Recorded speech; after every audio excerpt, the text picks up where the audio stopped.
মধ্যপ্রাচ্যে চলমান যুদ্ধের প্রভাবে যুক্তরাষ্ট্রের সবগুলো স্টেটে দ্রুত বাড়ছে জ্বালানি তেলের দাম। সরাসরি প্রভাব পড়েছে নিউ ইয়র্ক সহ স্টেটগুলোর বাসিন্দাদের দৈনন্দিন জীবনে। বিশ্লেষকদের তথ্য অনুযায়ী যুদ্ধ শুরু হওয়ার আগে ফেব্রুয়ারি মাসে যুক্তরাষ্ট্রে গ্যাস স্টেশনে জ্বালানি তেলের গড় দাম ছিল প্রতি গ্যালনে প্রায় $2.90 থেকে $3। বর্তমানে মার্চে তা বেড়ে দাঁড়িয়েছে $3.60 থেকে $3.70। নিউ ইয়র্কে গ্যালন প্রতি জ্বালানি তেল $2.86 থেকে বেড়ে বর্তমানে হয়েছে $3.58।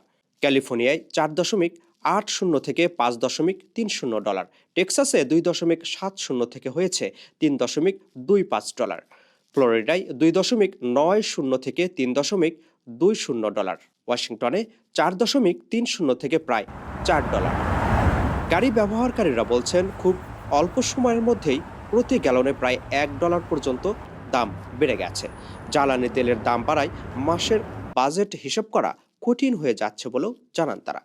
বর্তমান যে অবস্থাটা দেখতেছেন আপনারা নিউ ইয়র্কের, আপনারা যখন প্রতিটা পেট্রোল পাম্পে যাবেন তেলের দাম অনেকাংশে বৃদ্ধি পাইছে।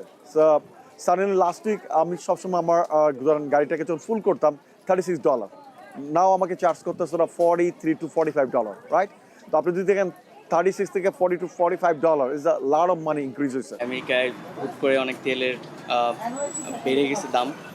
কিছু কিছু জায়গায় কিছুদিন আগেও অনেক কম ছিল, এখন অনেক 80-60 সেন্টস বেশি বেড়ে গেছে, যার কারণে বর্তমানে নিউ ইয়র্কে সহ আদার্স স্টেটে অনেক ইফেক্ট দেখা যাইতেছে। এখানে তেলের দাম বাড়ার প্রভাব পড়েছে নিত্য বাজারেও। পরিবহন খরচ বেড়ে যাওয়ায় অনেক ব্যবসায়ী নিত্য প্রয়োজনীয় পণ্যের দাম বাড়াতে শুরু করেছে।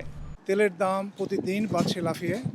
আমরা যারা গাড়ি চালাই, যেমন আমি কুইন্স থেকে ব্রুকলিন কাজে যাই, আমাকে প্রায় 2.4-60 মাইল রান করতে হয়। সেখানে আমাকে এখন হিসাব করে গাড়ি চালাতে হচ্ছে, কারণ তেলের দাম বাড়তেছে। ইভেন আমি গ্রোসারিতে যখন যাই সেখানেও দেখি যে জিনিসের দাম ঊর্ধ্বগতি।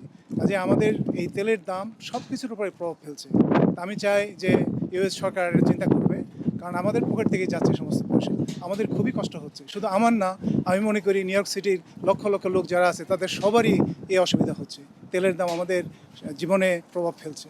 তো এটার দাম বাড়াতে আমার যে মাসিক যে একটা বাজেট থাকে, আমার একটা স্বাভাবিক আমি গাড়ি মেনটেন করি, আমার গাড়ির পিছনে একটা প্রতি মাসে একটা ফিক্সড বাজেট আছে। সো ডেফিনেটলি এটাতে আমার মোর দেন 10 to 15% আমাকে এডিশনাল এখন অ্যাড করতে হচ্ছে, বাট আমার স্যালারি কিন্তু এখনও সেভাবে বাড়ে নাই। সো এটা ডেফিনেটলি এটা আমার এবং আমার ফ্যামিলিরও অ্যাজ ওয়েল, এবং আমি যখন বাজারে যাই এটার সাথে বাজারেরও ইম্প্যাক্ট আছে। স্বাভাবিক ক্যারিং কস্ট যখন বেড়ে যাবে, বাজারের প্রোডাক্টের দামও বেড়ে যাবে। সো তেল হচ্ছে আমাদের সমাজের একটা ভাইটাল একটা অংশ।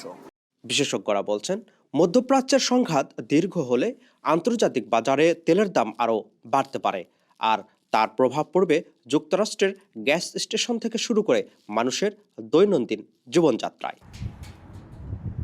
আপেল মাহমুদ, ঠিকানা নিউজ, নিউ ইয়র্ক।